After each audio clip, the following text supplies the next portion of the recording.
વાત કરીએ તો સુરતના ઉમરપાડા તાલુકાના દુષ્કર્મ ઘટના સામે આવી છે। સુરતના ઉમરપાડા તાલુકાના એક ગામની અસ્થિર મગજની યુવતી સાથે દુષ્કર્મ આચર્યું હોવાની ઘટના સામે આવી છે। ત્યારે અસ્થિર મગજની યુવતી પર દુષ્કર્મ ગુજરનાર નરાધમને ઝડપી લેવાયો છે। 41 વર્ષે મુકેશ વસાવા નામના ઈસમને અસ્થિર મગજની યુવતી પર દુષ્કર્મ આચર્યો હોવાની જણાઈ આવતા ઉમરપાડા પોલીસે આ ઈસમને ઝડપી પાડ્યો છે।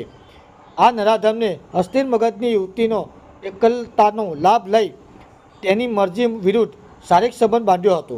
અસ્થિર મગજની યુવતી સાથે દુષ્કર્મ આચર્યા બાદ મુકેશ વસાવા નામના હવસખોર નરાધમ ફરાર થઈ ગયો હતો। અસ્થિર મગજની યુવતી સાથે વિરુદ્ધ શારીરિક સંબંધ બાંધ્યો હોવાની જણાઈ આવતા ભોગ બનનાર યુવતીની બહેને નોંધાવી હતી પોલીસ ફરિયાદ, જેથી ફરિયાદ બાદ આધારે પોલીસ આરોપીને પકડવાની તજવીજ હાથ ધરાઈ હતી।